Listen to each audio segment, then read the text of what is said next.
Selamat siang, salam sejahtera untuk kita semua. Suatu kehormatan untuk bertemu dengan saudara di hari yang indah ini. Terima kasih telah datang ke presentasi ini. Sebelumnya, perkenalkan, nama saya Friska Diogustina. Pada kesempatan kali ini, saya ingin berbagi tentang budaya organisasi. Beberapa hal yang ingin saya sampaikan yaitu mengenai tipe budaya organisasi, fungsi budaya organisasi, menciptakan dan mempertahankan budaya organisasi, serta bagaimana para pekerja mempelajari budaya organisasi. Sebelum masuk lebih dalam mengenai topik tersebut, kita perlu mengetahui apakah yang dimaksud dengan budaya organisasi. Budaya organisasi adalah suatu sistem berbagai arti yang dilakukan oleh para anggota yang membedakan suatu organisasi dari organisasi lainnya. Sehingga dapat dikatakan bahwa budaya organisasi itu merupakan ciri khas yang membedakan organisasi satu dengan organisasi lainnya. Budaya organisasi memiliki 4 jenis atau 4 tipe.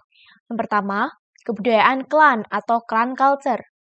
Kebudayaan klan bersifat kolaboratif dan kohesif, sehingga setiap anggota dalam organisasi ini memiliki rasa kebersamaan dan kekeluargaan. Para pemimpin atau pemimpin organisasi dianggap sebagai mentor dan bahkan sebagai figur seorang ayah yang bertindak sebagai kepala keluarga. Kedua, kebudayaan adokrasi. Kebudayaan adokrasi bersifat inovatif dan dapat menyesuaikan diri. Budaya organisasi jenis ini didasarkan pada energi dan kreativitas, sehingga anggota organisasi atau karyawan didorong untuk berani mengambil risiko, bereksperimen, dan berpikir di luar kebiasaan untuk menyelesaikan sesuatu. Yang ketiga, kebudayaan hierarki atau hierarki culture. Kebudayaan hierarki itu bersifat terkendali dan konsisten. Kebudayaan hierarki ini dilandasi oleh struktur dan dikendalikan. Lingkungan kerja bersifat formal dan pengendalian yang ketat. Kepemimpinan didasarkan pada koordinasi dan pemantauan yang terorganisir dengan budaya yang menekankan efisiensi dan prediktabilitas. Nilai dari kebudayaan hierarki ini adalah konsistensi dan keseragaman. Yang keempat, kebudayaan pasar atau market culture. Kebudayaan pasar bersifat kompetitif dan konsumen terfokus pada pasar. Budaya ini dibangun atas dasar dinamika, persaingan, dan pencapaian hasil nyata. Fokusnya adalah pada tujuan atau hasil. Organisasi tipe kebudayaan pasar ini berpusat pada lingkungan eksternal, yaitu pelanggannya. Mereka lebih mendahulukan kepentingan pelanggan atau pangsa pasar dan laba perusahaan dibandingkan dengan kepuasan karyawannya maupun pengembangan sumber daya manusianya. Berbagai fungsi dari budaya organisasi diantaranya ialah mendefinisikan batasan yang menciptakan perbedaan antara suatu organisasi dengan organisasi lainnya. Menyampaikan suatu perasaan akan identitas para anggota organisasi. Memfasilitasi komitmen pada segala sesuatu yang lebih besar daripada kepentingan diri sendiri atau perorangan. Budaya organisasi dapat berperan sebagai suatu aset, di mana budaya organisasi dapat menyediakan lingkungan positif yang beretika dan membantu perkembangan inovasi. Budaya organisasi dapat juga secara signifikan memberikan kontribusi pada dasar dari organisasi dalam banyak cara. Misalnya, dalam hal kinerja karyawan. Lantas, bagaimana cara menciptakan budaya dan mempertahankan budaya organisasi? Setidaknya terdapat 3 cara penciptaan budaya organisasi. Pertama, para pendiri perusahaan atau organisasi hanya merekrut dan mempertahankan para pekerja yang memiliki pendapat dan merasakan hal yang sama dengan yang mereka lakukan.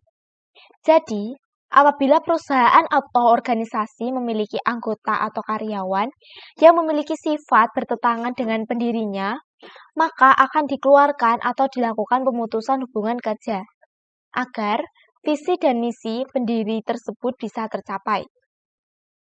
2. Para pendiri perusahaan atau organisasi menanamkan dan mensosialisasikan cara mereka dalam berpikir dan rasakan terhadap para pekerja. Tujuannya ialah agar para pekerja memiliki pemahaman yang sama mengenai cara pikir dari pemimpin atau pendiri organisasi. 3. Perilaku pendiri.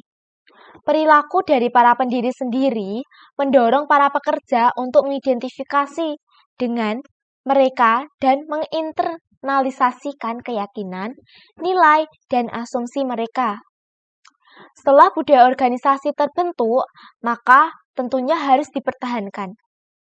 Cara untuk mempertahankan budaya organisasi ialah yang pertama, praktik pemilihan. Tujuan dari proses pemilihan adalah untuk mengidentifikasi dari merekrut para individu dengan pengetahuan, keahlian, dan kemampuan untuk bekerja dengan baik. Pemilihan dilakukan untuk memperoleh kandidat yang konsisten dengan budaya organisasi. 2. Tindakan manajemen puncak. Tindakan manajemen puncak memiliki dampak utama terhadap budaya organisasi. Melalui kata-kata dan perilaku, para senior eksekutif menetapkan norma-norma tertentu yang bertujuan untuk menjaga citra baik dari para pemimpin perusahaan atau organisasi. 3. Metode sosialisasi. Sosialisasi adalah suatu proses menyesuaikan diri dari para pekerja terhadap budaya organisasi. Seorang pekerja meskipun baru direkrut dan diseleksi dengan baik, tetapi memerlukan bantuan dalam menyesuaikan diri dengan budaya yang berlaku di organisasi. Dalam menerapkan budaya organisasi, tentu tidak serta-merta dapat dilaksanakan oleh pegawai baru, terutama untuk pekerja atau pegawai yang memiliki latar belakang budaya atau bahkan negara yang berbeda.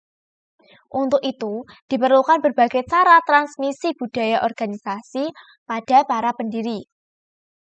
Yang pertama, melalui cerita.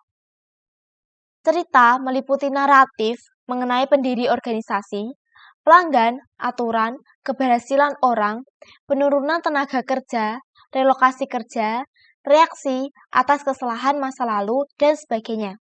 Kedua, ritual. Merupakan urutan secara repetitif dari aktivitas yang mengekspresikan dan menegakkan nilai luhur dari organisasi yang mana tujuannya sangat penting, yang mana orang yang penting, dan yang mana yang dapat dihabiskan. 3. Simbol. Simbol merupakan apa yang melekat pada para pekerja mengenai siapa yang penting, tingkat elegaritas keinginan dari manajemen puncak, dan jenis perilaku yang sesuai. Keempat, bahasa. Bahasa digunakan oleh organisasi untuk mengidentifikasi budaya, penerimaan akan budaya tersebut, dan bagaimana melestarikan. Dari materi yang telah dipaparkan tersebut, kita dapat menarik kesimpulan bahwa budaya organisasi itu penting dan merupakan identitas yang dimiliki organisasi yang membedakan dengan organisasi lain. Terdapat 4 jenis kebudayaan, yaitu kebudayaan klan, kebudayaan adokrasi, kebudayaan hierarki, dan kebudayaan pasar atau market culture. Budaya organisasi memiliki berbagai fungsi. Salah satunya yaitu mendefinisikan batasan yang menciptakan perbedaan antara satu organisasi dengan organisasi lainnya. Terdapat berbagai hal yang diterapkan oleh pendiri organisasi guna membentuk dan mempertahankan organisasi. Salah satunya yaitu dengan merekrut dan mempertahankan karyawan yang memiliki sifat dan pemahaman yang sama terhadap budaya organisasi tersebut, serta dengan mensosialisasikan budaya organisasi ke pegawai atau anggota organisasi. Dalam memahami budaya organisasi, diperlukan cara transmisi budaya organisasi pada para pekerja. Transmisi tersebut melalui cerita, ritual, simbol, dan bahasa. Ada sebuah kutipan yang indah dari Warren Buffett. The chains of habit are too light to be felt until they are too heavy to be broken. Lingkaran kebiasaan baik itu kebiasaan baik ataupun buruk begitu ringan dan mudah untuk dirasakan, hingga pada akhirnya menjadi terlalu sulit untuk dihancurkan. Jadi, kita tinggal menentukan kebiasaan mana yang ingin kita bentuk, apakah kebiasaan baik atau kebiasaan buruk. Sebelum kebiasaan-kebiasaan itu mendominasi hidup kita lebih besar lagi. Sekian untuk presentasi hari ini. Terima kasih.